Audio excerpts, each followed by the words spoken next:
Hello friends, in today's video we will learn about the concept called packing fraction.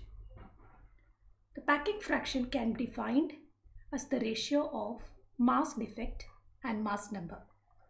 So let me call packing fraction F equal to mass defect delta M divided by atomic mass number A.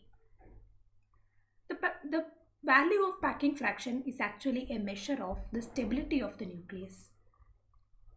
It can also be defined as packing fraction equal to isotopic mass minus mass number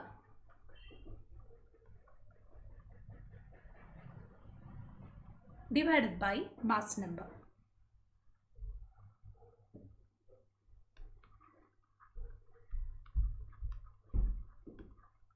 Since this value will be very small, let us multiply it with a magnifying factor 10 raised to 4.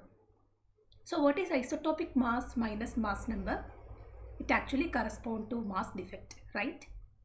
The mass number is the expected value of mass.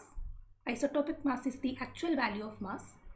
And while taking a difference, we are getting an approximate value of mass defect. Not exactly mass defect, but an approximate value of mass defect. So the numerator is mass defect and the denominator is mass number. So these are the two definitions that we are going to learn about packing fraction. If we find the value of packing fraction of carbon 12, it will be 0. Because all the definition of mass number comes from the mass of carbon 12, right? The definition of mass number was taken from the mass of carbon 12. So if we calculate the difference isotopic mass minus mass number of carbon 12 atom, it will be 0 and hence its packing fraction will be 0. Now the packing fraction, the value of packing fraction indicates the stability of the atom. The packing fraction can be either positive or negative depending on the mass defect. So if this value is negative, that means the atom is more stable. That means the mass is getting lost from the nucleus and there is more binding energy. If the packing fraction is positive, then that indicates the instability of the nucleus. This is not quite correct indication, especially for low atomic masses, but this can be taken as a rough indication of the stability of the nucleus. So what if the packing fraction is negative?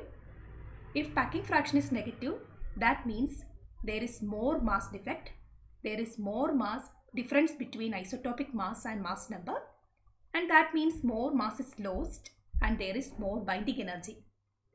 Similarly, for positive packing fraction, that means instability. Let us plot a graph between packing fraction of various elements, various nucleus and the mass number. This is the curve that we will obtain, a curve like this. For some of the nucleus in a particular range, the packing fraction is below 0. You can see it here. This portion where the packing fraction is less than 0 correspond to the range of stable nucleus. You can see especially at this range of 45, mass number 45, there is very high negative value of packing fraction. That is very low value of packing fraction and that indicates stable elements. If we go beyond the value 200, the packing fraction is getting positive. That means less stable elements are existing there.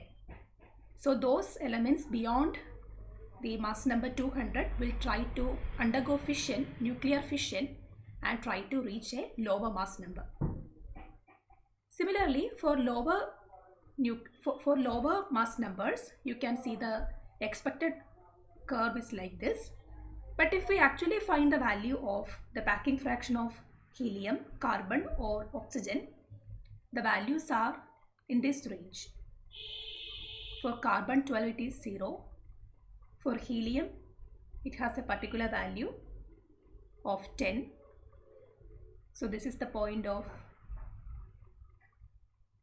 helium, carbon and oxygen. So this is the expected curve. The black curve is the expected curve, but in actual value of helium or carbon 12 or oxygen, all these are lower than the expected value. So that means they are more stable nuclei. They have lower mass defect. So this is the concept of packing fraction. I hope you understood the graph and the earlier mentioned concept, the definition, the stability of the nucleus and the values of packing fraction. Thank you.